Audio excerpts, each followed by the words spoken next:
Di sebuah gang sempit di Bandung, tahun 1985, ada warung gulai tanpa nama yang hanya buka saat malam. Tak ada papan menu, tak ada pelayan selain seorang lelaki tua dengan mata kosong.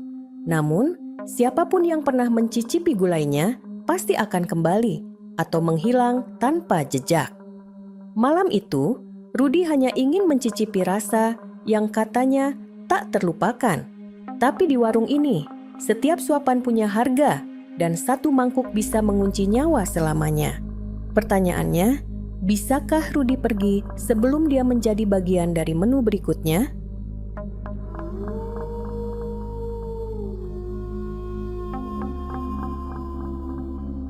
Di Bandung, tahun 1985, di sebuah gang sempit yang jarang dilewati orang, berdirilah sebuah warung sederhana yang hanya buka di malam hari.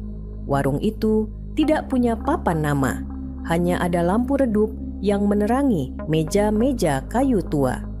Namun, siapapun yang pernah mencicipi gulainya akan kembali terjerat oleh rasa yang sulit dijelaskan, gurih, hangat, dan seolah membuat siapapun yang menyantapnya lupa akan segala kesulitan hidup.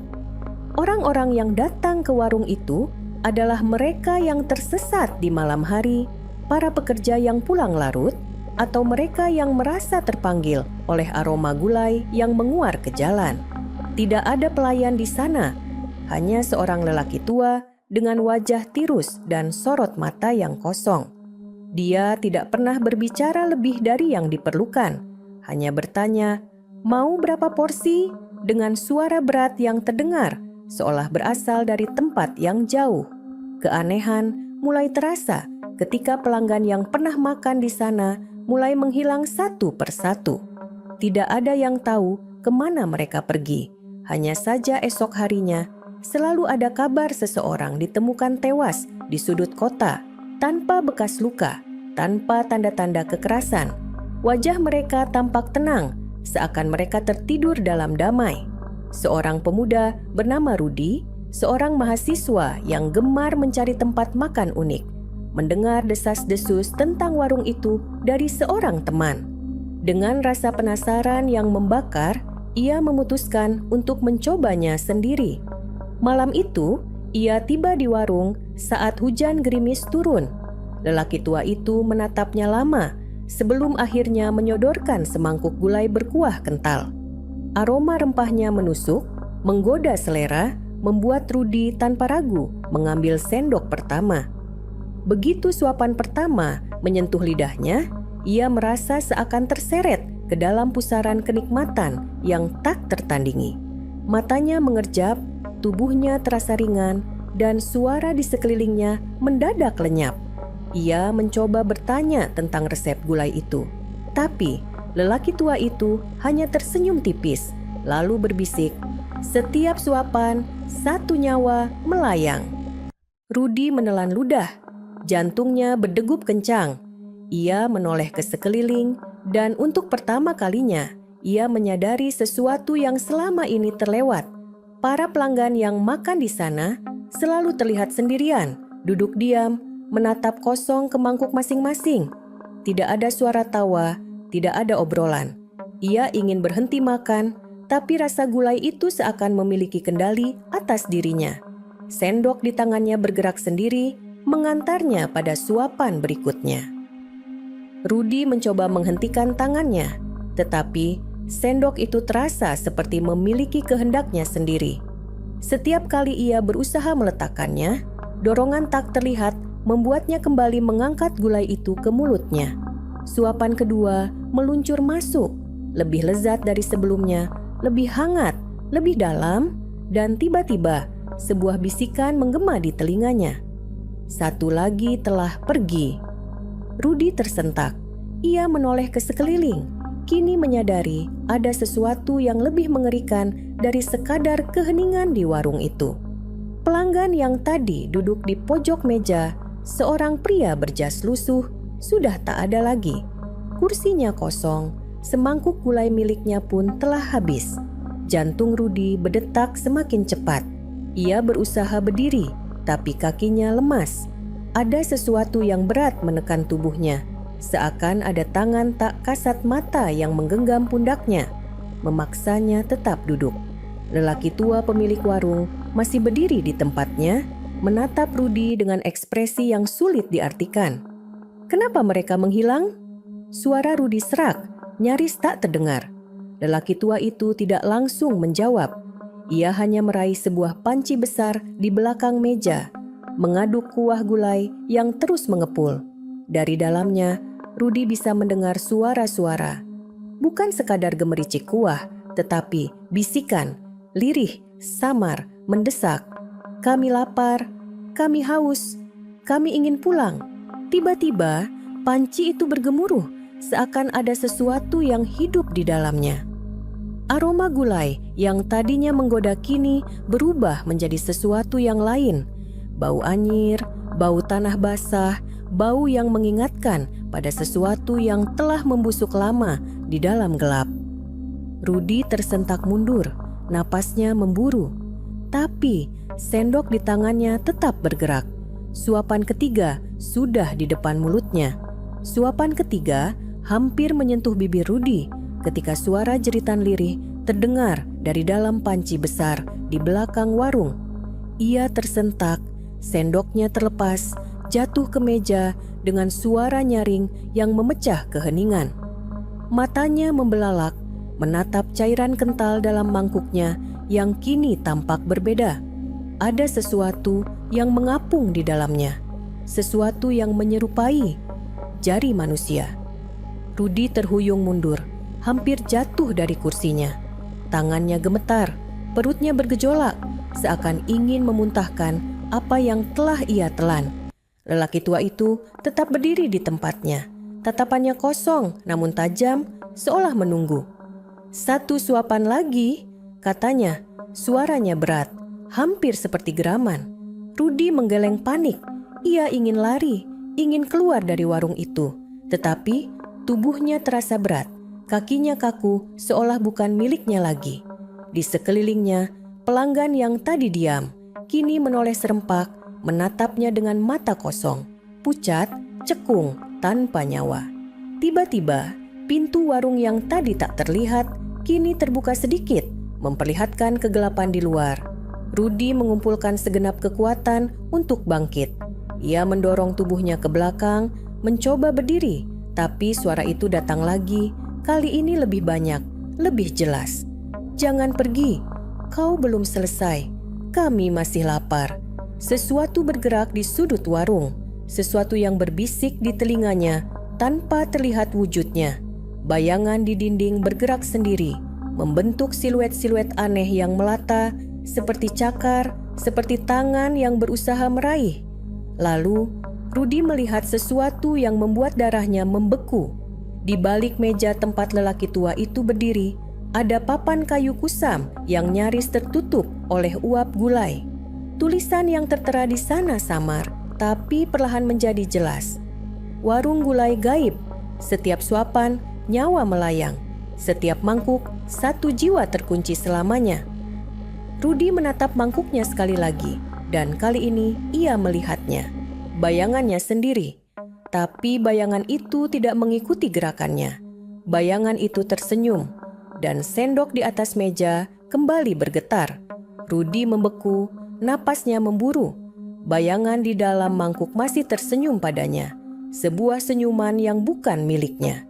Ia ingin berteriak, tapi suaranya tercekat di tenggorokan.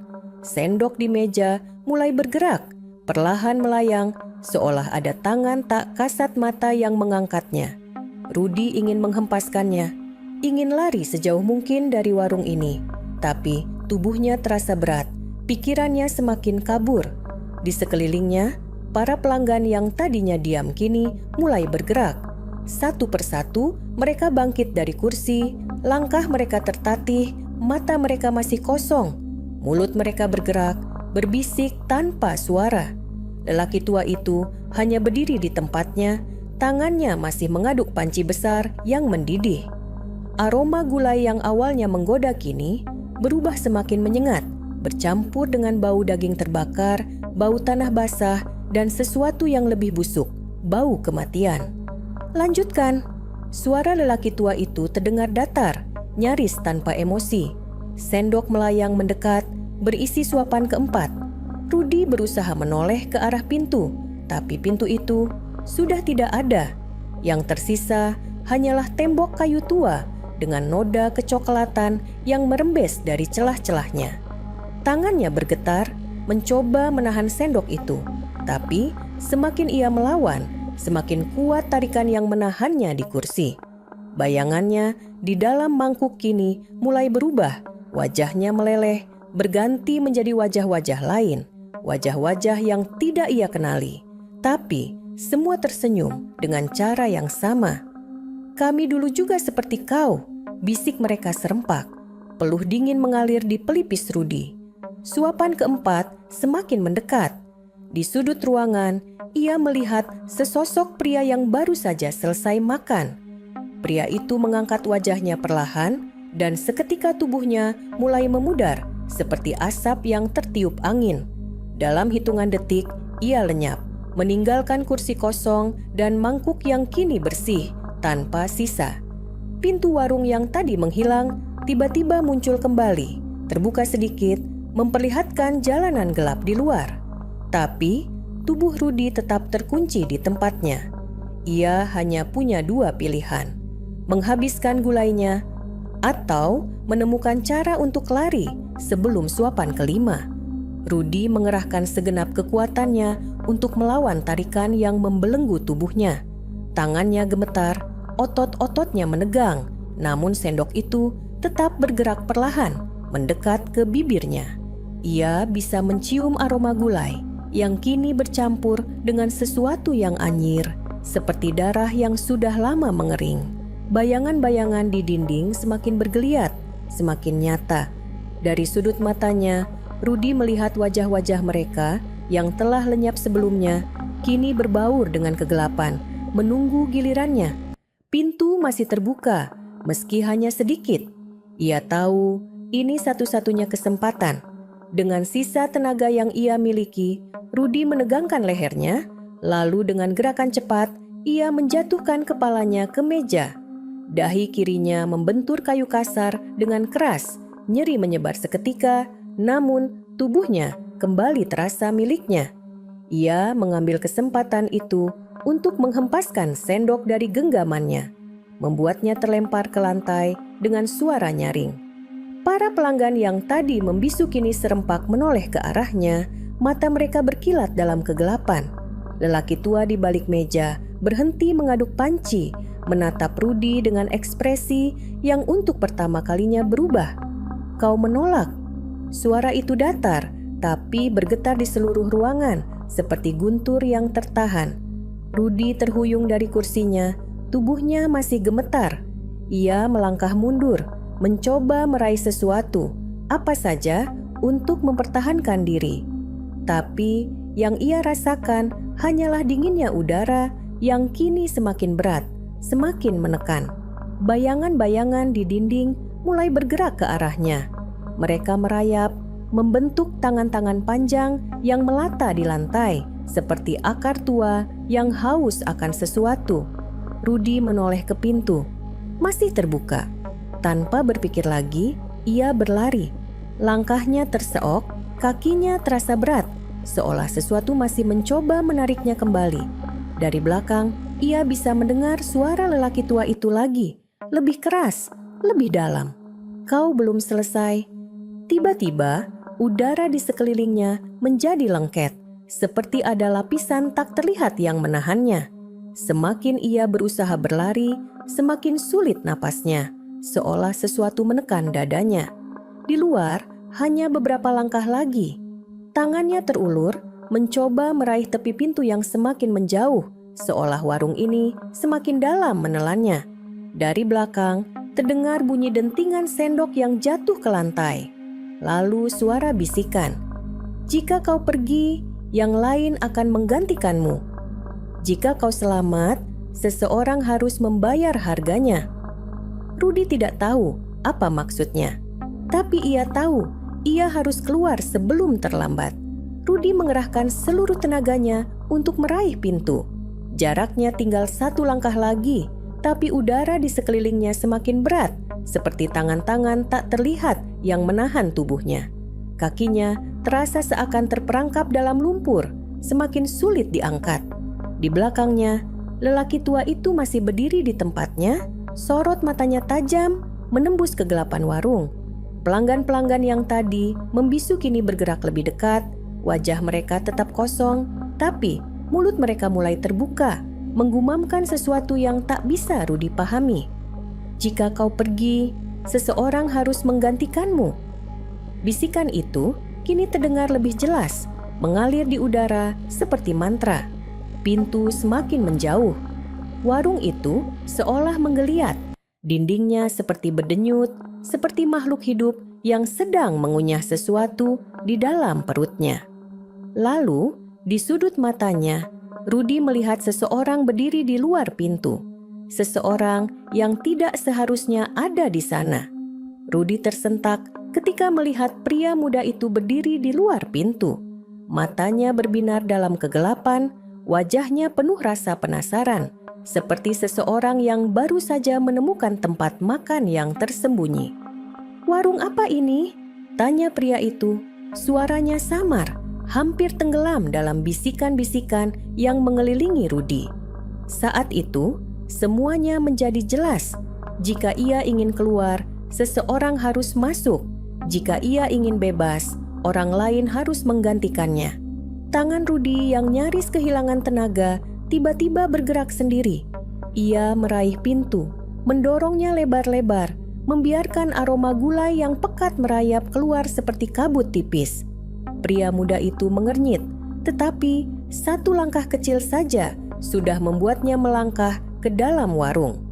Begitu kakinya melewati ambang pintu, sesuatu di dalam warung berubah. Rasa berat yang menekan tubuh Rudy seketika hilang. Napasnya kembali mengalir, otot-ototnya tidak lagi terasa terkunci. Dan sebelum pria itu menyadari apa yang terjadi, Rudy melompat keluar. Pintu warung tertutup sendiri di belakangnya dengan bunyi berdebum pelan. Hujan masih turun di luar. Udara malam dingin menyelimuti tubuhnya. Jalanan sepi, seperti tidak ada yang tahu bahwa warung itu pernah ada. Ia menoleh ke belakang. Warung itu telah lenyap. Hanya ada gang kosong dengan lampu jalan redup yang berkelip-kelip.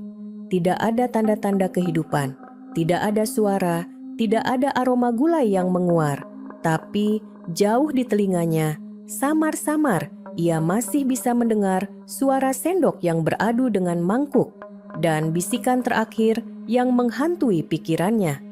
Warung ini selalu menunggu, akan selalu ada yang datang, akan selalu ada yang lapar.